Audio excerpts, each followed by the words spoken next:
Well, we're going to do a weekly update. This is June 8th, 2022, 1:26 a.m. in the U.S. And that same thing p.m. over there. They're finally going to pour this, the start of the walls there. We've had rain, and rainy season just starting. It's going to get worse. As you can see, we've got the our large window buck lowered down to the height it's supposed to be. We're looking at the northwest corner. You can tell us that because there's no door. It's just a corner. This corner is going to be completely enclosed for the power room, except for an entrance sort of toward back where the guy with the yellow jersey is. From there over that's all going to be solid concrete. And we'll put Flexi Seal over it, a couple of coats.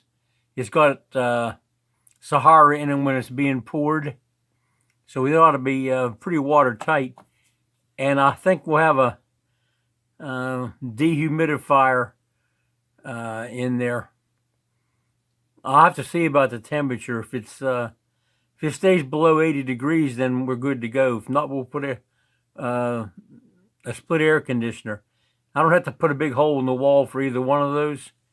All I need is a drain for the water to go out and for the refrigerant to come in. Now we have, let's see, that would be Al. Boyette. Elicio. I guess Lucas is taking the pictures. You can tell that they've put the water and one bag of rock in, and that'll scrub the paddles and the mixture drums and nothing builds up on it. And then he'll put the second bag of rock in, and then the Portland cement, which he's doing now. And then we have 2 bags of sand to go in, another bag of rock. So 1, 2, 3 mix. We use a water weight equivalent to weight of the Portland cement. And some charts say it's a 5,000-pound mix. We're pouring this in 100-degree heat with wind. Now, the wind won't bother them in this wall, but on a floor or stuff, you're going to lose some strength. And there's stuff spilled everywhere, but you can tell down here around this bag here, that's the kind of finish we have on all our concrete. It's not that looks like it was done in Jamaica kind of look, or world's worst concrete finishers are Ghana. They build beautiful houses when they're done, and well thought out as far as rainwater collection and the height of the ceilings and the way the stairs are made, window placements. They do a good job on the architecture, but they have the worst concrete finishers you've ever seen on the internet. I follow several channels over there, and they're all just terrible finishers. And plus, the water's way too wet, or the cement's way too wet. People took a couple steps, and they're trying to get us some pictures in a hurry so that they'll have something to post, and then they'll go and do their work and forget about us. Okay, that's Elicio. He's currently the foreman. That's Boy in the green, and Al. And what they're doing is straightening up this rebar, which was leaning towards the top, and he's tying it off to the forms. Another picture. I guess he's just making sure.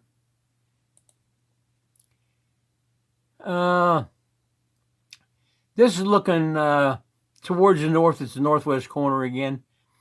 We know it's the northwest corner because we can tell from the rebars up here. You can see that they've got sand and gravel. It's all stacked up, 3 rows of one and 2 rows of the other. And they've made the roll the mixer towards it after they've used up about 4 rows. But that way, everything is bagged ahead of time. The water barrels are all full. There's at least 1 extra barrel of water for the pour. Mixers had oil checked, full of gas.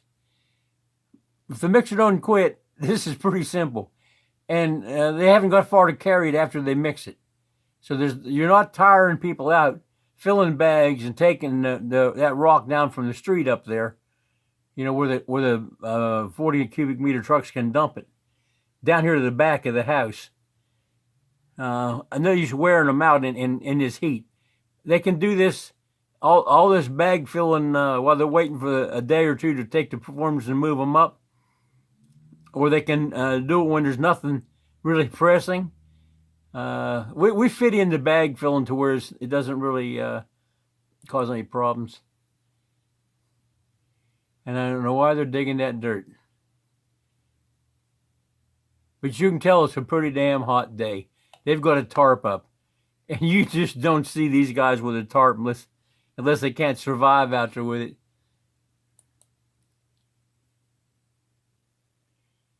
And somebody's taking a picture of a boy and made a video out of it. Just pretend I haven't got a gimbal and I'm holding the camera by hand. Oh, you'll notice the angle of this string. That's off by about 3 degrees. It should be steeper up to here. This is supposed to be 14 3/4 degrees. That's my latitude on this piece of property. And this is set to be the top of the concrete.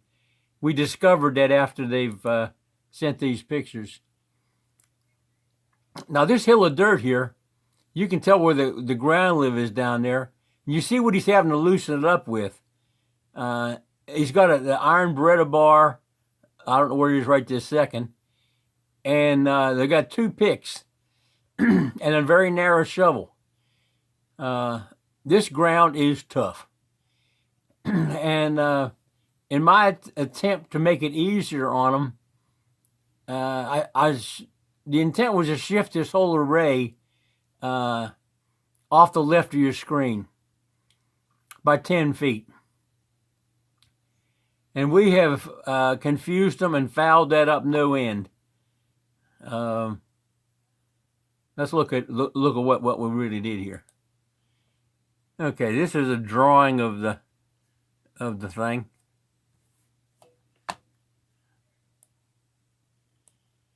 I've had them. I've added the dimension that I know are right. Then I've had them start measuring stuff. All this down here is right. This is in the right place, or within about 3 inches of the right place. Everything over here is screwed up. I had them lower this vent form from 16 inches to 10 because I didn't realize the string was at the wrong slope. And it looked like this would be too thin on the top that we'd get a guaranteed crack right from the piece of concrete would crack completely through right there because it's such a big area reduction from beside it to that. And when concrete shrinks as it cures, like an 1/8 inch every 10 feet, well, that's more than 10 feet. So it would have had a crack about an 1/8 inch wide or maybe more. This red line coming down here sort of up on the width of the solar panels. That's the angle that's the top of the solar panels. Now, where we screwed up was I was having to move this whole thing to your right. Unfortunately, we had some places. The middle of the building was wide for to move my machine shop over there. Just my little machine shop in the Philippines, not the one that's in the U.S. That stuff's too heavy to move. I mean, a 27-inch swing, 11-foot long lathe. I could get it into a container, and the port could probably deliver it, but we've already moved it across a lawn one time. My wife did it for me with a boat winch and 2x4s and pipe rollers, and took her all day. But we got it all set up over there, and we're not moving it. If I had to have another one, I'll buy one over there. Anyway, we had this bump out in the back. And the bump out was right where that pile of dirt was. So I told him, just move this whole works down. Since this is only rice paddy off to the right, it's almost the same level as what we're doing. If anything, it drops down because it's a rice paddy. I said, any dirt you dig, dump it off back there. And by the time we get around to pouring walls and stuff, it had been rained on a few dozen times, and it'd be next year. So don't worry about it. Just move it down. Well, something went wrong. I'm not sure what. We ended up with a straight wall across the back. So what was supposed to be was two little outside rooms became incorporated in the floor. And the distance from this column to that wall was supposed to have been like 10 feet. And it ended up 19 feet. That's too big of a span for the floor. You know, basically the floor goes at the top up here. So I've redesigned it with a concrete beam, and all the rebars from this floor will bend up into that beam with the ends bent. So we're basically going to hang the slab from the beam. And below this slab, we're going to put some partition walls in, turn this into storage rooms and stuff. So that's all additions to the solar thing that weren't expected. So that's going to slow us up because we have to pay for the rock, sand, gravel, or the rock and the gravel and this Portland cement and the labor, and probably a little bit of form wood. Anyway,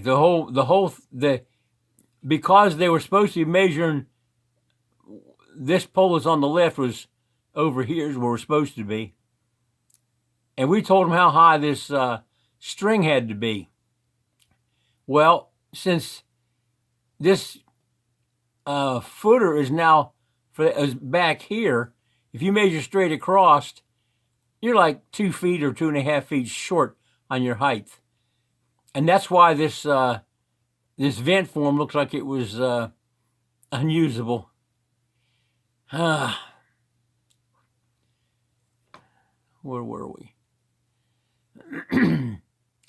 Anyway, this is self-inflicted by me. I tried to save some money on digging that hard-ass dirt because it was not rainy season, and it was a golf ball sizable pieces knocked out with a pick. And it would have took 4 guys about 3 weeks to dig that chunk of dirt out of there. And anyway, I moved it, and I don't speak the language, and I just didn't get it explained to my wife who's running this job. So I was just wanting to shift the whole damn thing 10 feet. And what we did, we shifted it less than 10 feet and cut off the machine shop addition. It's a mess. Anyway, these solar panels aren't vertically mounted. They're stood up so I can tell there's solar panels in this view. This edge is right. The rest of it just lays down flat. So there's 1, 2, 3, 4, 5, 6, 7, 8. Originally, this was 3 inches on clearance between the solar panel and the wall. Now it's 11 feet. So I could add another 3 rows of solar panels. Though I got 33.5 kilowatts of solar panels. And only 65 kilowatts of batteries. I thought I'd done with that. This cough. Okay, back to the presentation. Oh, that's our less than 2 or 3 months old wheelbarrow. They want one with 1 wheel. The other 2 have 2 wheels. And they're going to dig that pile of dirt away. But at least it's raining on it now, so it won't be so bad. We don't need to turn. I can turn that, but we don't need to turn it. This is Boyette. He's the official foreman. And he's whacking spacers that go between the 2 wall forms. Okay, they poured the first lift of concrete and stopped right here. We want to make sure we get a good 90-degree corner. It looks like he's got 12 feet, an 8-foot form, and the middle of the concrete is 4 foot on the corner. And you see they're still going for the string down here. So when we raise this up 30 inches there, At least it'll be 8 inches thick down here on the thin part, and we shouldn't have a problem with it cracking. This is important because when they set up the second form, and I finally figured out what was off was that the slab was way wider than we intended for it to be. We decided we'd make the second corner correct, and then we'll go back and match this one to it. You could see that window if the mixer wasn't there. Well, you can see a little orange right here, and some handhold cutouts that you pick it up with. That's in the house. They're starting to make the reusable forms for the uprights on all the kitchen cabinets, countertops, counters in the bedrooms, counters in the laundry room, counters in the bathroom. We're gonna make we'll do a video on it, but we're gonna use poured concrete, not hollow blocks for the uprights, so we won't have to finish them, and they'll be plumb and they'll be nice finish right out of the mold. They'll have 4 or 5 millimeter diameter welded wire mesh, 2x2 squares, so they'll be seriously reinforced. They're cutting these rectangles out. These are part of a, and here's another piece. These are part of a track we make to run it's a piece of stainless cut to the shape of the molding. It makes a mirror image of your molding. Now this one will set on the floor in front of these things that are going to be the uprights. We'll cast the uprights, take these molds off, set this in front of it, and that'll make the toe kick with this like furniture edge on it. 3 or 4 Ogilvy curves and all that. But this isn't put together, and I haven't got the money for the 2x2s. I know it's $50, but it's more than I got. Okay, this is one where he slid the forms down, and they leave them right where they're going to go, because if they were going to put a third lift up there, they know which forms at the bottom holes here will match the ones up here, so they just pick them right back up. And you can use any of these rows. You can use like 4 different heights of this pour. You don't need the 4 heights. It's just easier to pour the concrete in if you don't have to lift it as high. And this is our window buck sitting up here. We call this the big window, and now it's the big vent. They want pressure to be able to build up underneath of the solar panels. Be an awful lot of upload on them, and they are glass. So, he's had a dirt collapse here. He's scraping it out of the way so we can get the forms off without prying against the concrete and beating the crap out of them.